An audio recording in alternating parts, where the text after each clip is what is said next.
నుండి నిర్గమకాండము 34వ అధ్యాయము 28వ వచనాన్ని చదువుకుందాం. 28వ వచనాన్ని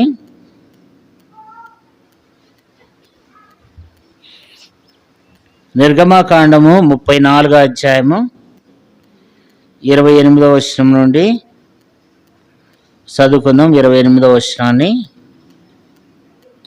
అతడు 40 రెయ్యింబవళ్ళు యెహోవాతో కూడా అక్కడ ఉండెను. అతడు భోజనము చేయలేదు, నీళ్లు త్రాగలేదు. అంతలో ఆయన ఆ నిబంధన వాక్యములను అనగా ఆ 10 ఆజ్ఞలు ఆ పలకలను రాశాను. దేవుడు మరొకసారి మాటల ద్వారా మనతో మాట్లాడి సహాయం చేయనుగాక. దేవుని వాక్యంలో చూసినట్లయితే మోషే ఎన్ని రోజులు ఉపవాసం ఉన్నాడంట? 40 రాత్రింబవళ్ళు దేవునితో కూడా యెహోవాతో కూడా ఉండెను. 40 రాత్రింబగళ్ళు ఉపవాసం ఉండి ప్రార్థన చేశాడంట. ఒకరోజు కాదు, 2 రోజులు కాదు.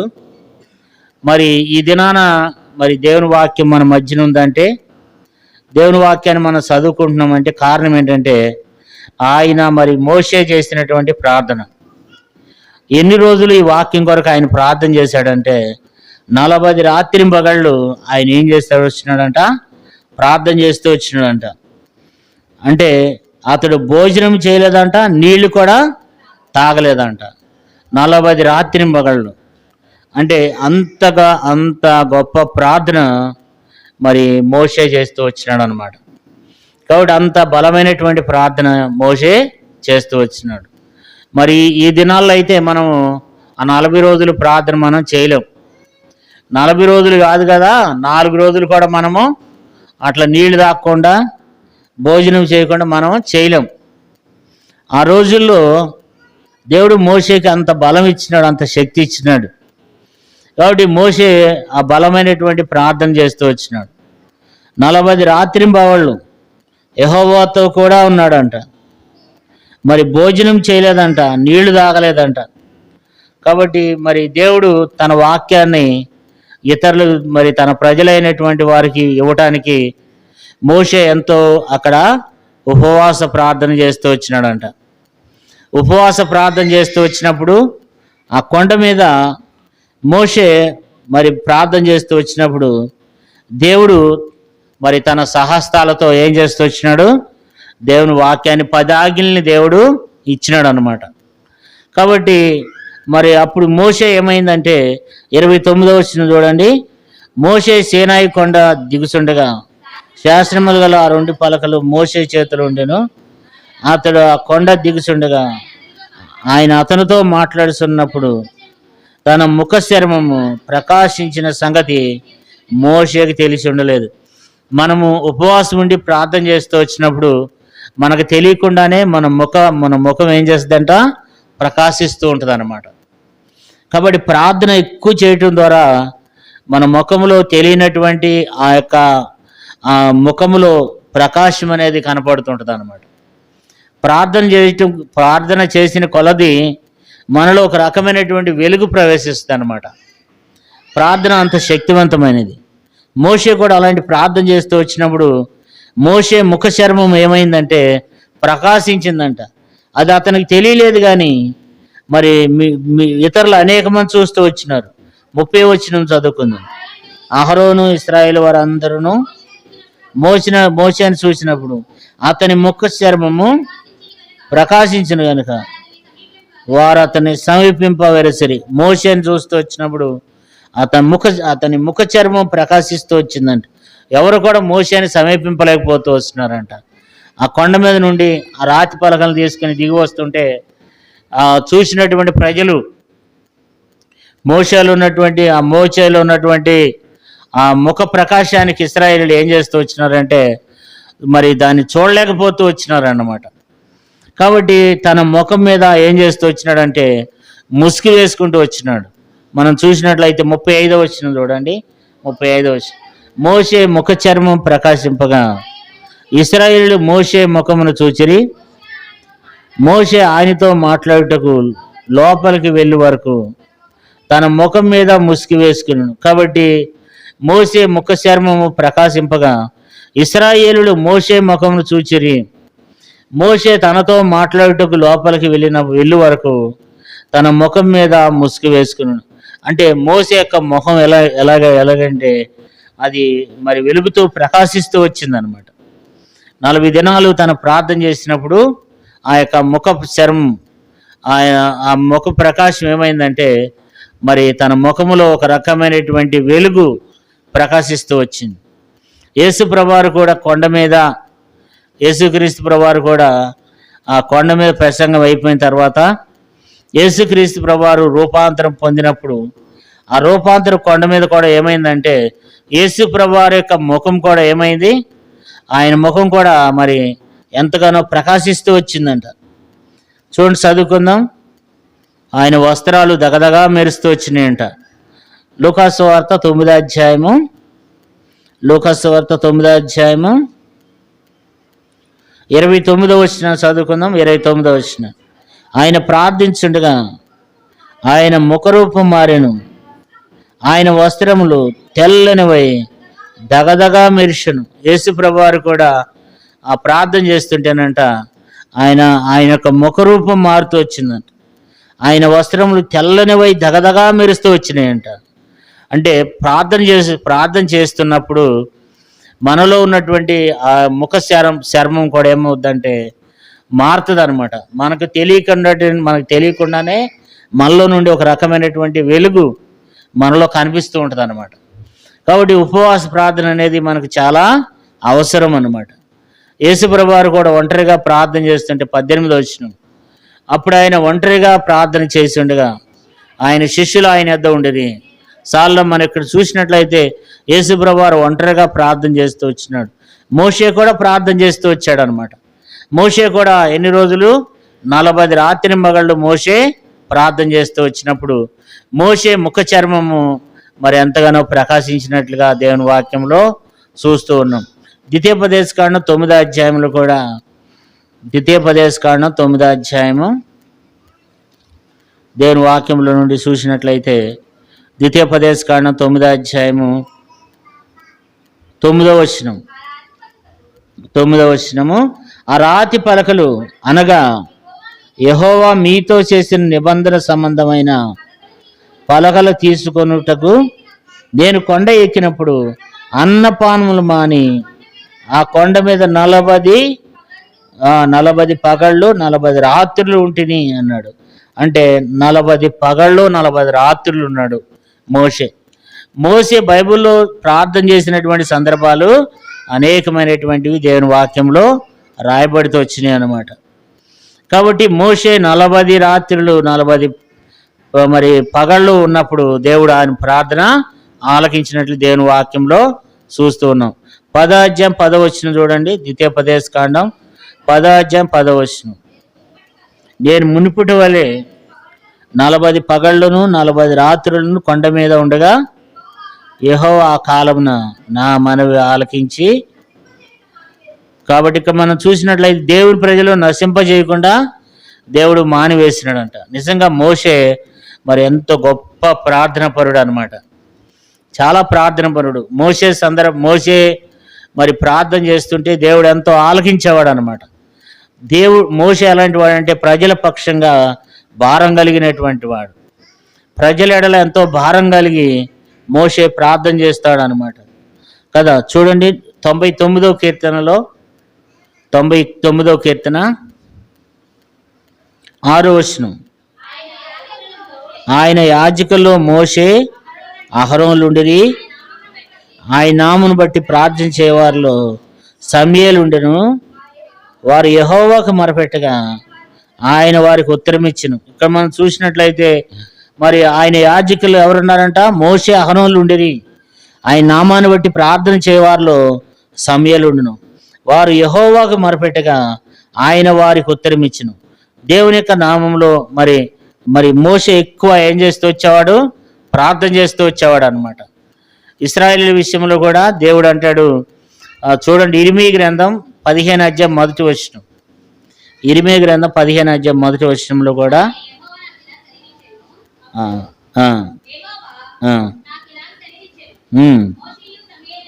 మోషే సమూయేలు నా ఎదుట నిలబడినను ఈ ప్రజలను అంగీకరించుటకు నాకు మనసు ఉండదు, నా సన్నిధిని ఉండకుండా వారిని వెళ్ళగొట్టదు. ఇక్కడ కూడా దేవుడు మోషేని గురించి మాట్లాడుతున్నాడు అనమాట. ఎక్కువ ప్రజల ఎడల భారం కలిగి ప్రార్థించింది ఎవరంటే మోషే సమూయేలు అనమాట. దేవుడు ఇక్కడ ఏమంటాడంటే ఇర్మీయా గ్రంథం 15:1 అప్పుడు యెహోవా నాకు ఎలాగ సెలవిచ్చెను, మోషేయు సమూయేలు నా ఎదుట నిలబడినను ఈ ప్రజలను అంగీకరించడానికి నాకు మనసు ఉండదు అన్నాడు. అంటే మోషే ఏం చేస్తూ వచ్చేవాడంటే దేవుని ప్రజల కొరకు నిలబడుతూ వచ్చేవాడు అనమాట. దేవుని ప్రజల కొరకు ప్రార్థన చేస్తూ వచ్చేవాడు. మోషే సమూయేలు వీళ్ళిద్దరూ మరి ఎంతగానో ప్రార్థన చేస్తూ వచ్చినారు. కాబట్టి మరి మోషే అన్ని రోజులు ఉపవాసం ఉండి ప్రార్థన చేశాడు. ఉపవాస ప్రార్థన ద్వారా ఎంతో శక్తి ఉందన్నమాట. బైబిల్లో చూసినట్లయితే మోషే అనేక సందర్భాల్లో మోషే ప్రార్థన చేసినట్లుగా మనం దేవుని వాక్యంలో చూడవచ్చు అనమాట. అంటే మోషే యొక్క జీవితం, మోషే 120 సంవత్సరాలు బతికాడు అనమాట. 120 సంవత్సరాలు బతికాడు. మోషే జీవించినటువంటి ఆ మోషేకి సత్తువు తగ్గలేదంట. చూడండి, ద్వితీయోపదేశకాండం 34వ అధ్యాయము, ద్వితీయోపదేశకాండం 34వ అధ్యాయము 7వ వచనం.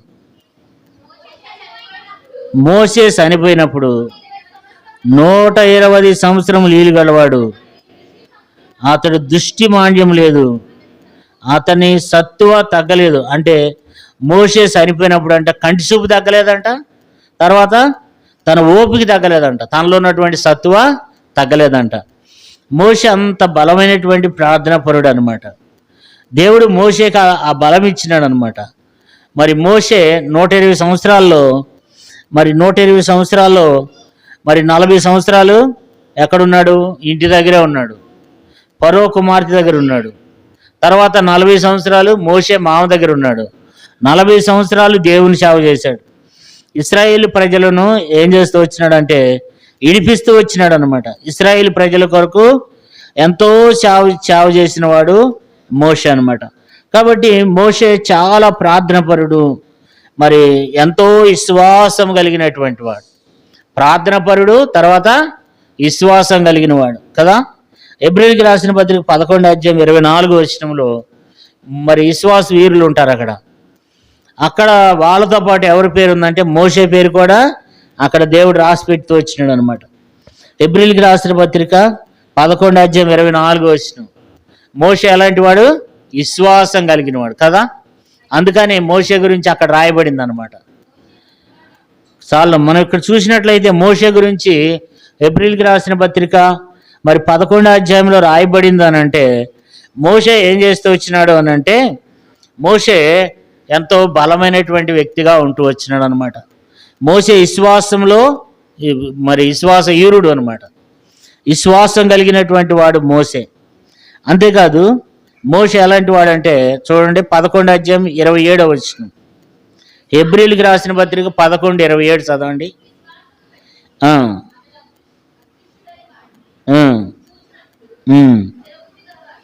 ఇక్కడ మాట గమనించండి.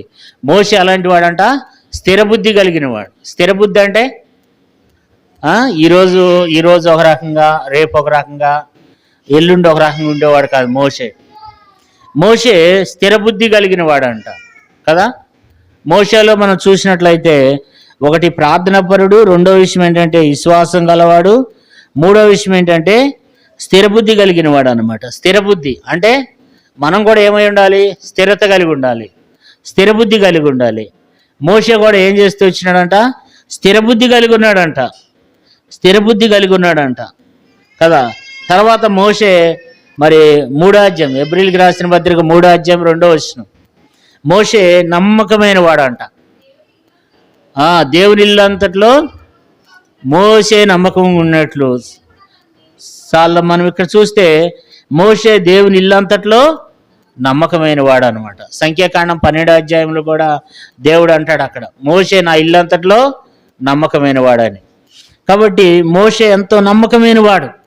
ప్రార్థన చేసే విషయంలో, దేవుని విషయంలో మోషే ఎంతో నమ్మకమైనటువంటి వాడు కదా. సంఖ్యాకాండం 12:3 ఏమి రాయబడింది? ఉమ్. మోషే భూమి మీద ఉన్న వారందరిలో మిక్కిలి సాత్వికుడు అంట. మోషే ఎలాంటి వాడంటే దేవుని బిడ్డలారా, మిక్కిలి సాత్వికుడు అంట.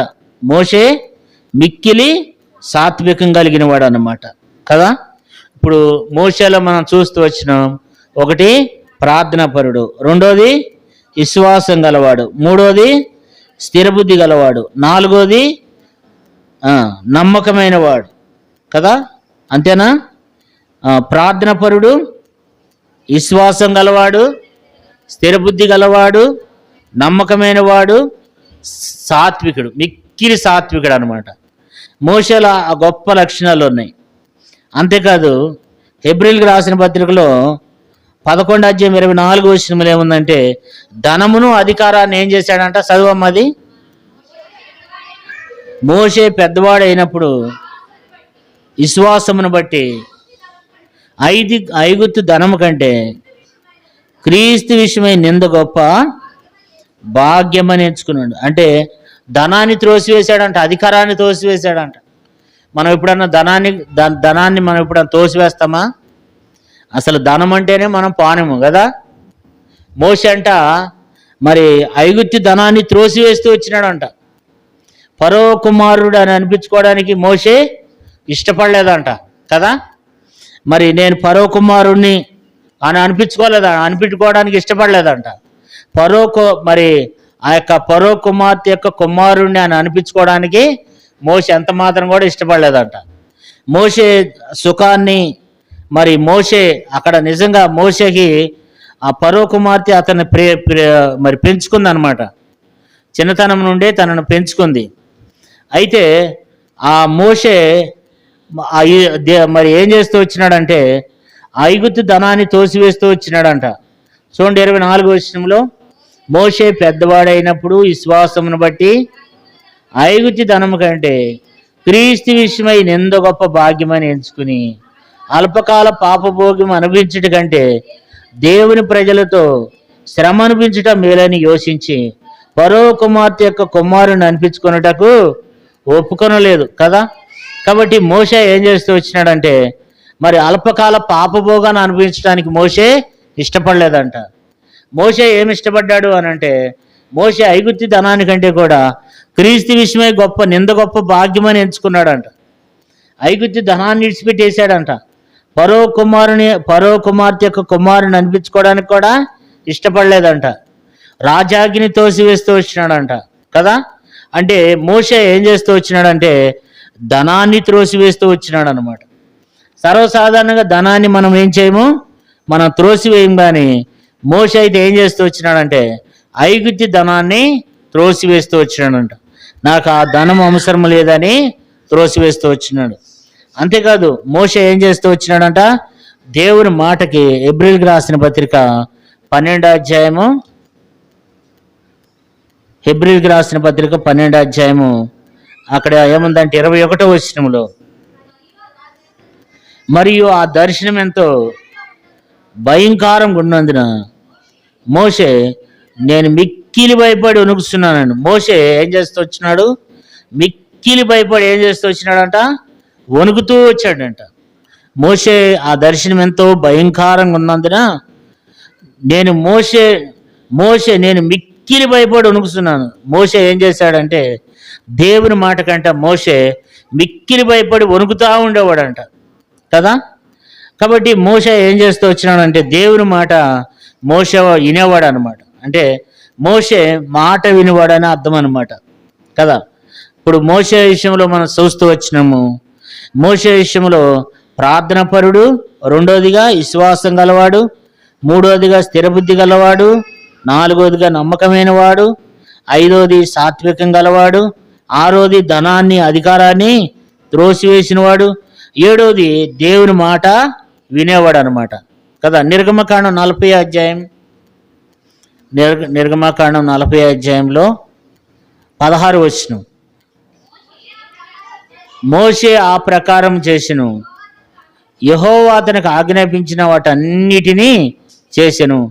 మోషే అలాగనే చేశాను. అంటే మోషే దేవుడు ఏది చెప్తే అది చేసేవాడు అనమాట. మోషే దేవుని యొక్క మాట వినేవాడు అనమాట. మోషే దేవునికి లోబడేవాడు. మోషే అలాగు చేసినని రాయబడుతూ వచ్చింది. మోషే ఆ ప్రకారం చేసిను. యెహోవా అతనికి ఆజ్ఞాపించిన వాటన్నిటిని చేసిను. మోషే అలాగునా చేసిన. మోషే మరి ఐగుప్తనాన్ని విడిచిపెట్టేశాడంట, త్రోసివేశాడంట కదా. కాబట్టి మోషే దేవుని యొక్క మాటను విన్నాడంట. మోషే దేవుడు ఏది ఆజ్ఞాపిస్తే అది మోషే చేస్తూ వచ్చేవాడంట కదా. కాబట్టి మోషే వంటి వారంగా దేవుని మనం కూడా ఆ రీతిగా ఉండి మనము దేవుని దగ్గర మనం ప్రార్థన చేసేవారంగా దేవుని మనం కలిగి ఉండాలి. మోషే ఎలాంటి వాడట మనం చూసినట్లయితే ద్వితీయోపదేశకాండం 34 అధ్యాయం 9వ వచనం, 34:9 చదవండి. మోషే తన చేతులను నూను కుమారుడైన యెహోషువ మీద ఉండెను. అతడు జ్ఞానాత్మపూరుడైన కాబట్టి ఇశ్రాయేలు అతని మాట విని యెహోవాకు మోషేకు ఆజ్ఞాపించినట్లు చేసిరి. 12వ వచనం చూడండి. మోషే గురించి చక్కని మాట. వాటి విషయంలోను ఆ బాహుబలం అన్ని విషయంలోనూ మోషే ఇశ్రాయేలు వారందరి ఎదుట కలగజేసిన మహాభయంకర కార్యముల విషయంలోను యెహోవాను ముఖాముఖిగా ఎరిగిన మోషే వంటి ఇంకొక ప్రవక్త కాబట్టి ఇశ్రాయేలు అలాంటి వాడు మరలా పుట్టలేదంట. మోషే లాంటి వాడు భూమి మీద మరొకడు పుట్టలేదంట. మోషే అంత మరి దేవుడి మాటకు లోబడేటువంటి వాడు. ఎన్నో గొప్ప గొప్ప కార్యాలు, ఎన్నో మహత్కార్యాలు చేసినవాడు మోషే. కారణం ఏంటంటే మోషేలో ఉన్నటువంటి ఆ ప్రార్థన శక్తి. ముఖ్యంగా మోషే ఎన్ని గొప్ప కార్యాలు చేయడానికి గల కారణం ఏంటి? తనలో ఉన్నటువంటి ప్రార్థన శక్తి అన్నమాట. కాబట్టి అలాంటి గొప్ప కార్యాలు మోషే చేస్తూ వచ్చినాడు. మోషే అంత బలమైనటువంటి ప్రార్థన చేస్తూ వచ్చినాడు. ఎన్ని రోజులు చేశాడంట? 40 రాత్రింబగళ్ళు దేవుని సన్నిధిలో ఉండి ప్రార్థన చేస్తూ వచ్చినాడంట కదా. కాబట్టి ఇంకా అనేక సందర్భాల్లో కూడా మోషే బైబిల్లో ప్రార్థన చేస్తూ వచ్చినాడు. ఈ ఉపవాస ప్రార్థన సందర్భంగా కూడా మనం కూడా మోషే వలె మనం ఏమై ఉండాలి? ఉపవాసం ఉండి ప్రార్థన చేయాలన్నమాట. ఉపవాసం ఉండి ప్రార్థన చేస్తే దేవుడు మన పక్షంగా కూడా ఏం చేస్తాడు?